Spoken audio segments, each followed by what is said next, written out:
Bismillahirrahmanirrahim. Assalamualaikum warahmatullahi wabarakatuh. Today, our group will present about Islamic Real Estate Trust Fund. The objective for this topic: first, introduction to Islamic Real Estate Investment Trust. Second, the study about development of IREITs in Malaysia. Third, to describe the difference between conventional REITs and Islamic REITs. And lastly, to discuss about the new guideline of Islamic REITs from Resolution SSC of SC. Assalamualaikum. My name is Muhammad Iqbal Farhan bin Muhammad Izani. I will present the introduction of Real Estate Investment Trust. Take a look to the slide. A real estate investment trust is a type of real estate collective investment that combines the greatest aspect of both real estate and trust fund. REITs is the Sharia version of the conventional real estate investment trust. An important asset class is an investing portfolio is real estate or property. Due to the introduction of REITs, an investor will typically invest in property, equities, or actual land property to gain exposure to the real estate sector.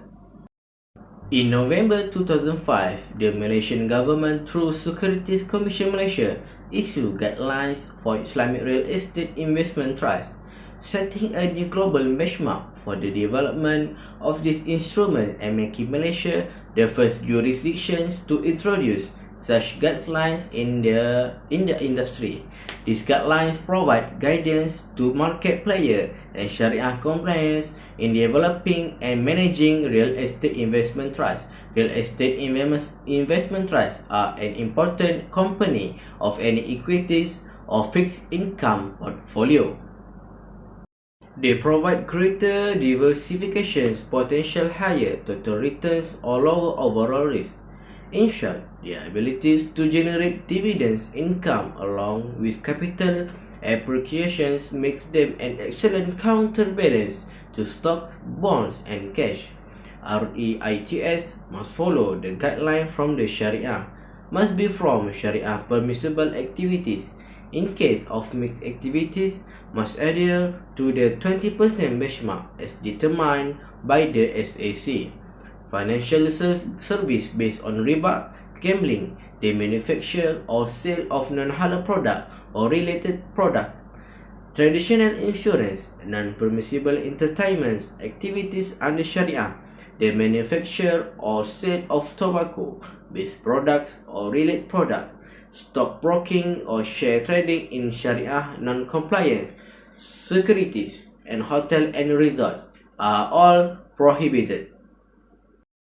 My name is Nur Izzati binti Azman. So I will continue the presentation with the overview of REIT in Malaysia. According to many research studies, the first REIT in Asia was founded in Japan after the Nippon Building Fund Inc. was listed on the Tokyo Stock Exchange in 2001. However, through the birth of Arab Malaysia, the first REIT in Asia was launched in Malaysia, following the already existing framework of the Lease Property Trust. In September 1989, the company launched its first property, followed by Amanah Harta Tanah PNB in December 1990. A listed property trust is a mutual fund that provides individual investors with access to professionally managed real estate assets. Malaysian listed property trusts were renamed REIT in 2005. REITs provide investors with a more liquid form of investing in real estate because they can be purchased and sold on the stock exchange like equities.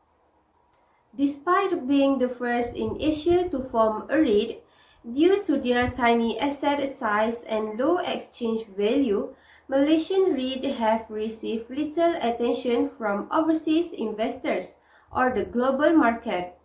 Furthermore, institutional investors have been turned off by property trust investment due to the lack of tax clarity on their income receivable and the regulatory framework's strict clearance process. So, in an effort to stimulate the real estate investment business, the Securities Commission of Malaysia, which is SC, issues REIT guidelines on 3 January 2005, which replaced the 2002 guidelines on property trust fund. The SC's involvement in the formation of REITs indicate that they are subject to the SC's regulation and compliance standards, which ensure that investors and prospects are provided with full and timely information. The REIT guidelines include liberalization of borrowing limits for REITs, relaxation of leasehold property acquisition restrictions, and flexibility in real estate acquisitions that are encumbered by financial costs. The REITs industry is likely to become more appealing and dynamic as a result of increased openness. The dynamism of the local economy also attracts more international money. Following the news, more REIT listings were spotted on the main board of Bursa Malaysia, signaling a recovery in the REIT market. Axis REIT, a commercial, office, and industrial real estate REIT managed by Axis REIT Managers Berhad, was the first REIT to be listed under the revised REIT guidelines in June 2005. Next, we go to the development of Islamic REIT in Malaysia. In November 2005, the Sharia Advisory Council, which is SAC, paved the way for the establishment of the Islamic REIT with the release of the guidelines of Islamic REIT. Malaysia has become the first jurisdiction in the global financial sector to issue the guidelines on Islamic REIT, which sets as a global benchmark for the development of Islamic REIT. According to the Securities Commission Malaysia, which is SC, in general, an Islamic REIT is a collective investment scheme in real estate, in which the tenant operates permissible activities according to the Sharia. This has opened up the opportunities for investors who wish to invest in real estate through regulated Sharia-compliant capital market instruments and to have ownership in prestigious Sharia-compliant real estate in prime locations. This will involve acquisitions and leasing of real estate including tenancies and subtenancies, whose activities and operation are Sharia-compliant. In Malaysia, currently there are 4 Islamic REIT that still actively traded on the Bursa Malaysia, formerly known as Kuala Lumpur Stock Exchange, which is Axis REIT, Al-Aqar Healthcare REIT, KLCC REIT, and As-Salam REIT. This will give Muslim investors with more investment opportunities in prime locations and increase the ability to participate in the wealth-generating real estate industry. My name is Norizatu Huda binti Muhtar and I will continue for the slide Al-Aqar Healthcare REIT.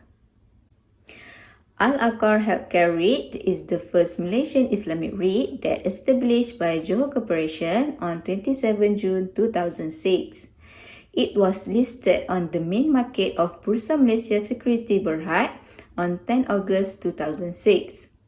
And since then, Al-Aqar Healthcare REIT has set many milestones as the first Islamic REIT in the world and also the first healthcare REIT in Asia. The main objective of this healthcare REIT is to provide their unit holder with stable distribution per unit with the potential for sustainable long-term growth of such distribution and the net asset value per unit. Established with an initial portfolio of 6 properties, Al-Aqar has grown their portfolio to currently 23 properties comprising 17 hospitals, 3 wellness centers, 2 colleges, and also 1 aged care and retirement village. As at 31st December 2020, Al-Aqar property value stood at 1.53 million with a market capitalization of 964.1 million. Next is exit rate. In December 2008, Malaysia introduced exit rate, which is the world's first Islamic industrial rate. Exit rate was originally established on 3 August 2005 as a conventional rate, which is the first rate that listed on the Bursa Malaysia. However, it was restructured according to the SC Islamic rate guideline to be classified as a Sharia compliant on 11 December 2008. Exit Rate is a Malaysian-based industrial real estate investment trust.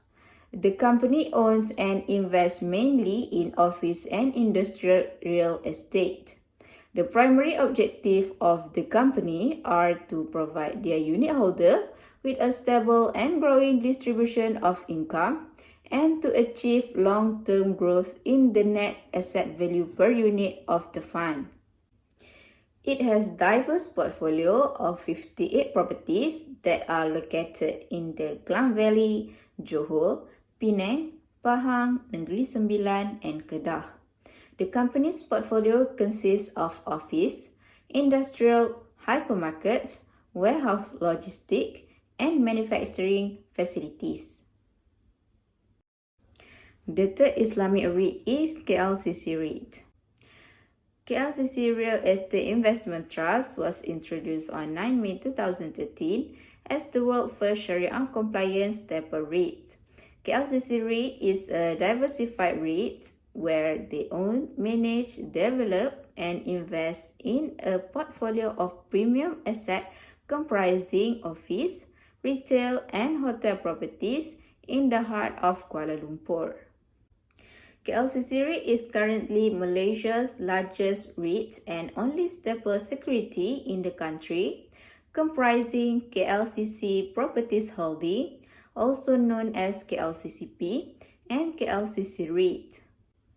KLCC REIT focuses on active asset management and acquisition growth strategies, whilst KLCCP is the development arm of the staple group. Staple REITs are investment vehicles which include 2 or more separate entities that staple together to trade using a single new financial instrument. KLCC REIT consists of Kuala Lumpur's city centre, 3 unique prime commercial assets, which is the iconic Petronas Twin Towers, Menara ExxonMobil, and Menara 3 Petronas. The retail podium of Menara 3 Petronas represents the retail segment of KLCC REIT, which leverage on Suria KLCC's reputation as a premier shopping destination in the country. As at 31st December 2020, KLCC REIT has expanded their portfolio to 7 properties with property value 15.7 billion. The last one is As-Salam REIT.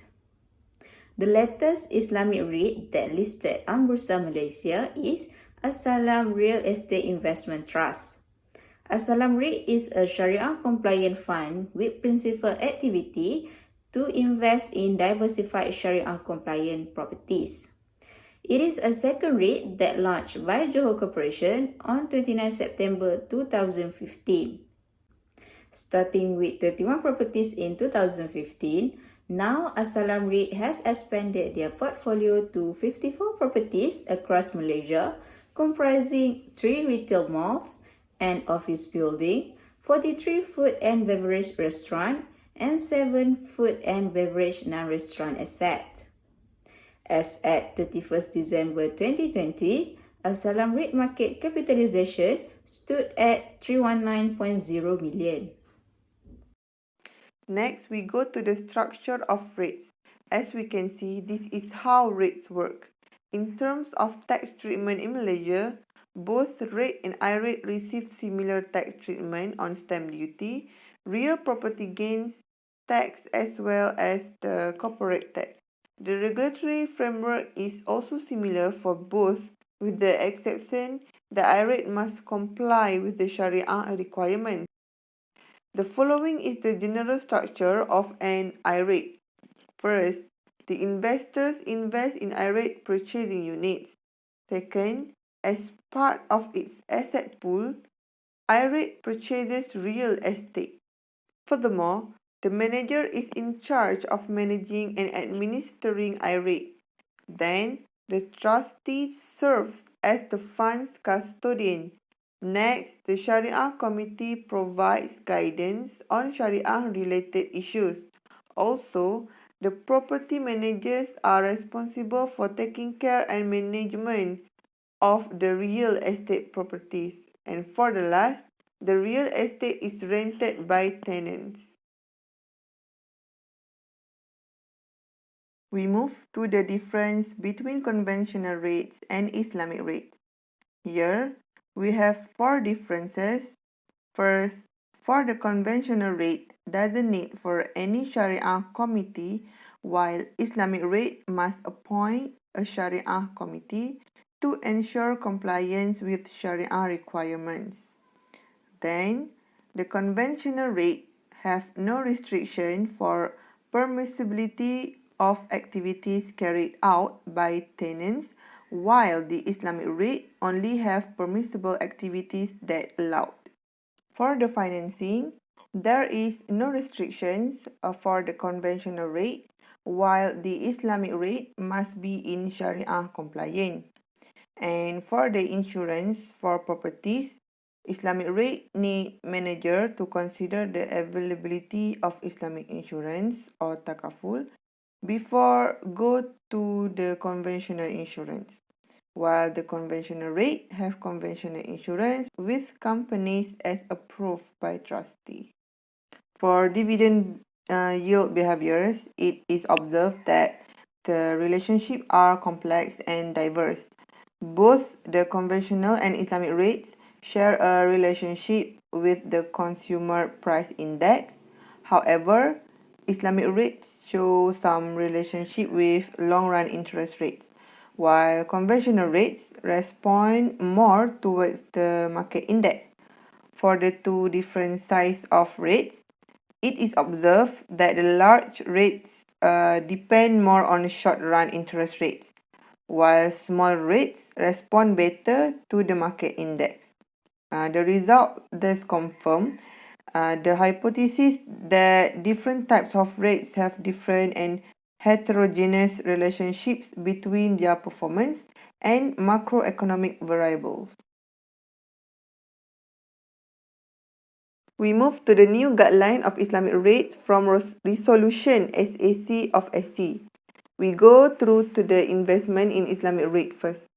In this context, the following requirements must be fulfilled. First, investments in real estate for the purposes of initial listing, permissible investment in real estate. An Islamic rate may invest in real estate where all of its tenants carry out fully Sharia compliant activities, or some of the tenants carry out Sharia non-compliant activities, provided the percentage of rental received from all Sharia non-compliant activities is less than 20% of the total turnover of the Islamic rate. Investment in a real estate where all the tenants carry out fully Sharia non-compliant activities. An Islamic rate must not invest in a real estate where all tenants carry out fully Sharia non-compliant activities, even if the percentage of the Sharia non-compliant rental is less than the 20% threshold. Investment in a real estate where the tenants' activities comprise both. If the tenants' activities comprise both Sharia compliant and Sharia non-compliant activities, the following requirements apply for the purposes of ensuring that the percentage of Sharia non-compliant rental is less than the 20% threshold. An Islamic rate must reduce the percentage of the Sharia non-compliant rental from less than the 20% threshold to less than 5% of the Islamic rate total turnover by the end of the 10th financial year post-listing.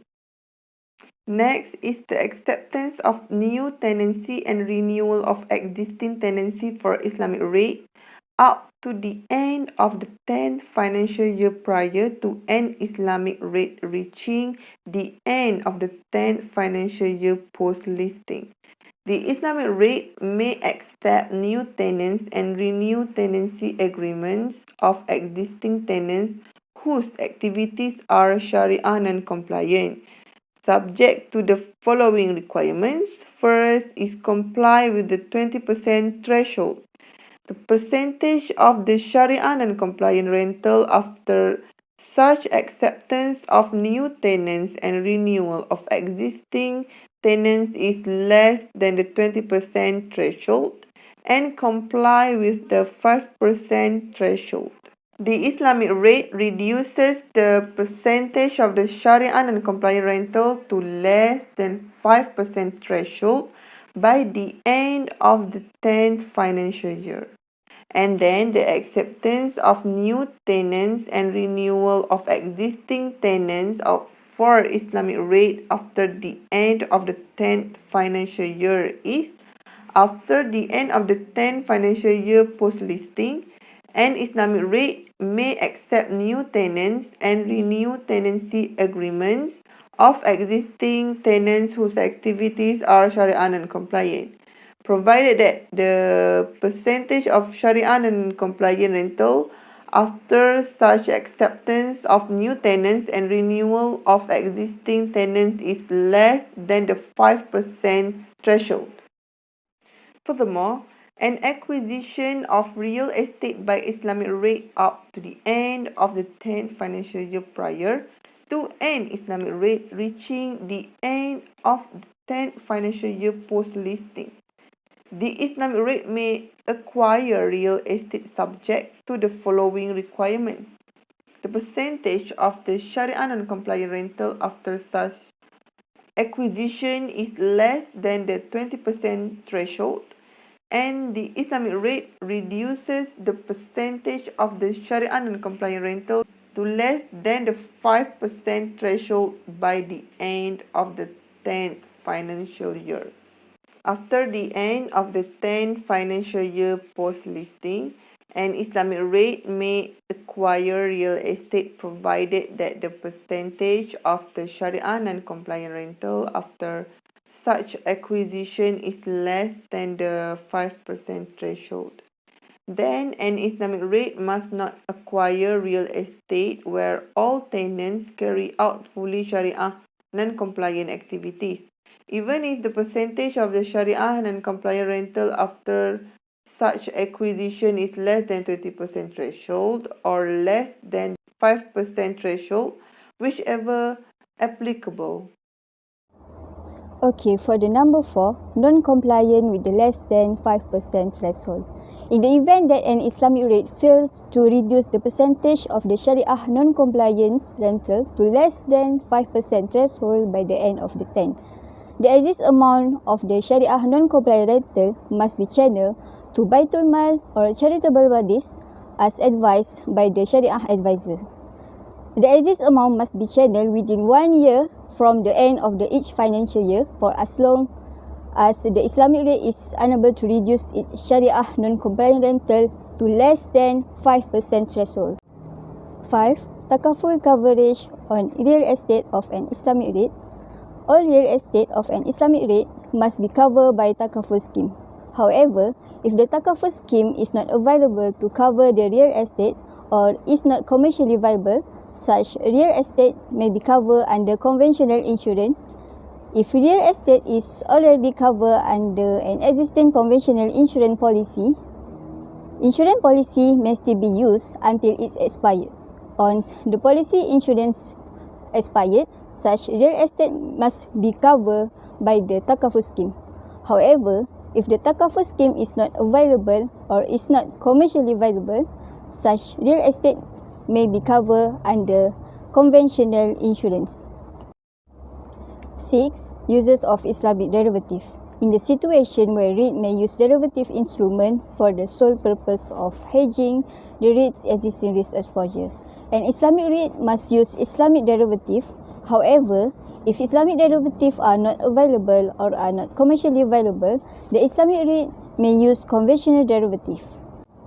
7. Permissible investment other than real estate and financing facilities for Islamic REIT. An Islamic REIT must ensure compliance with Sharia principle for the following.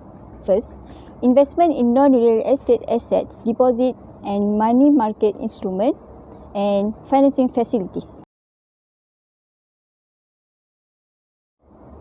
First things is about the Sharia non-compliant rental. Comply with 40% threshold for Sharia non-compliant rental for the purpose of conversion of the conventional rate to an Islamic rate. The percentage of the Sharia non-compliant rental must be less than 40% of the total turnover of the conventional rate.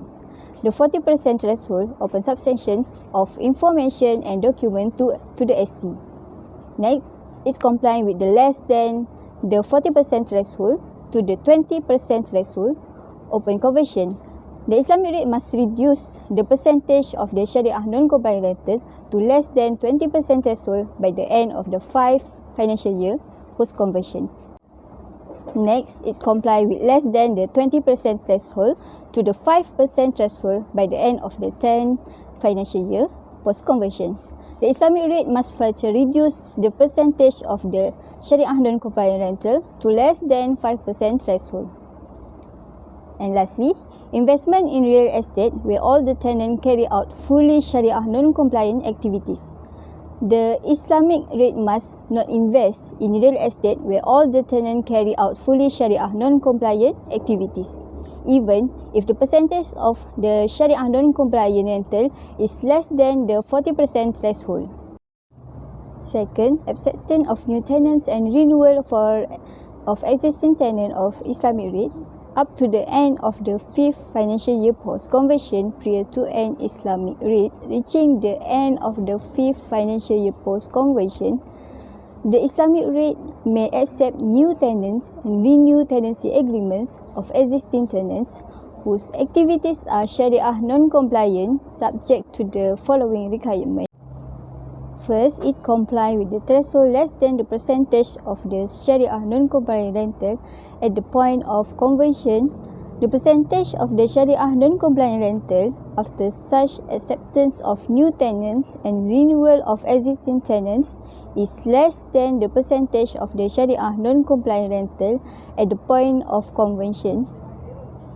Next, comply with the 20% threshold. The Islamic rate reduces the percentage of the Sharia non-compliant rental to less than the 20% threshold by the end of the 5th financial year, up to the end of the 10th financial year post-conversions, prior to an Islamic rate reaching the end of the 10th financial year post-conversion.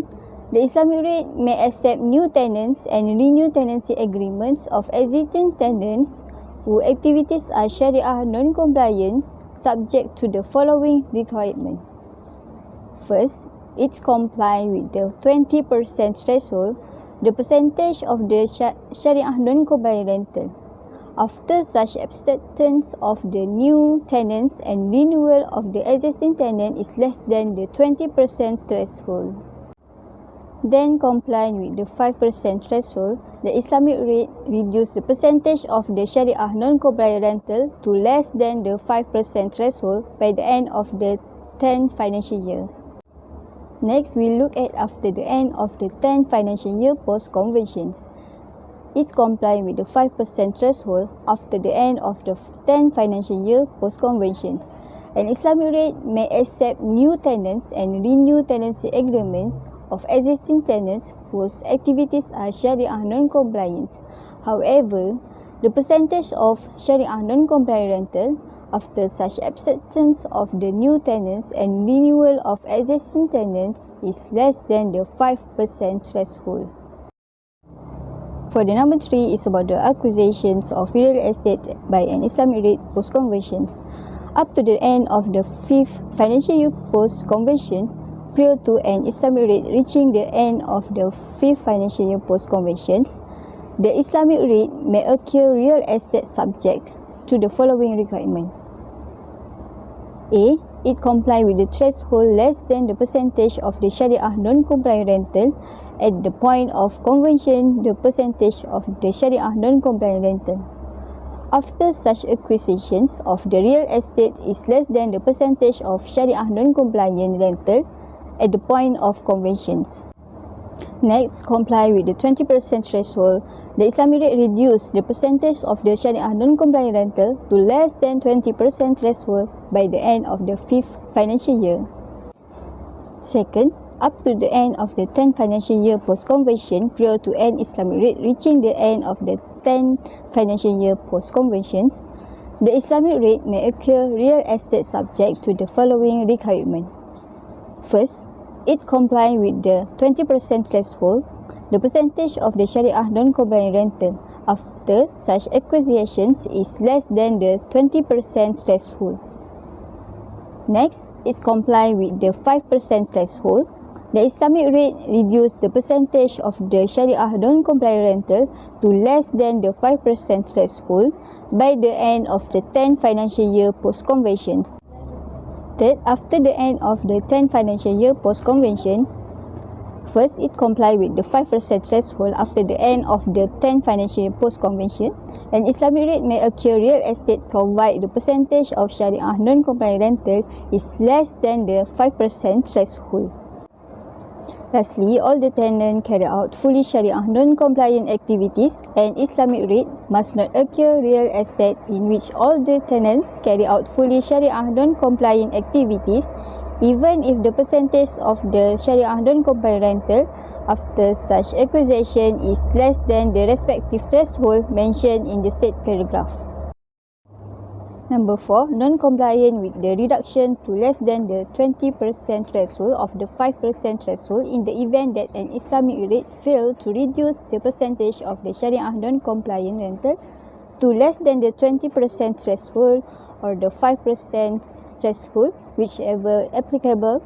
The excess of amount of the Sharia non-compliant rental must be channeled to Baitul Mal or charitable bodies as advised by the Sharia advisor. The excess of amount must be channeled within 1 year for the end of each financial year, for as long as the Islamic rate is unable to reduce its Sharia non-compliant rental to less than the 20% threshold or the 5% threshold, whichever applicable. 5 is about the borrowings for conventional rate. For the purpose of conversion to an Islamic rate, a least conventional rate which has existing conventional borrowings must, as soon as practicable, refinance such borrowing with Islamic finance facilities. For the number 6, takaful coverage on real estate of the point of conversion. At the point of conversion, where a real estate is already covered under an existing conventional insurance policy, the said conventional insurance policy may still be used until it's expired. Once the policy expires, such real estate must be covered by takaful scheme. However, if the takaful scheme is not available or is not commercially viable, such real estate may be covered under the conventional insurance. 7. Uses of Islamic derivative. Upon conversions, the Islamic rate may continue to use its existing conventional derivative. However, all new derivative for the purpose of hedging the rate's existing risk exposure must be Islamic derivative. If Islamic derivatives are not available or are not commercially viable, an Islamic rate may use conventional derivative subject to prior approval from the Sharia advisor being obtained. And lastly is about the permissible investment other than real estate. At the point of conversions, all investment in non-real estate assets, deposits and money market instruments must comply with Sharia principle. Okay, for conclusion, in terms of tax treatment in Malaysia, both REIT and Islamic REIT receive similar tax treatment on stamp duty, real property gains tax as well as corporate tax. Both have comparable regulatory framework, with the exception that Islamic REIT must adhere to Sharia rules. The regulatory framework is also similar for both with the exception that Islamic REIT must comply with the Sharia requirements. Islamic REIT, with their relatively stable returns, provide investors with a new Sharia-compliant investment option. Islamic REIT have their ability to provide investors with not only peace of mind in terms of adhering to God's rule, but also the benefit of participating in the consistent rental yields of real estate and other holding. So that's all from our group. Thank you.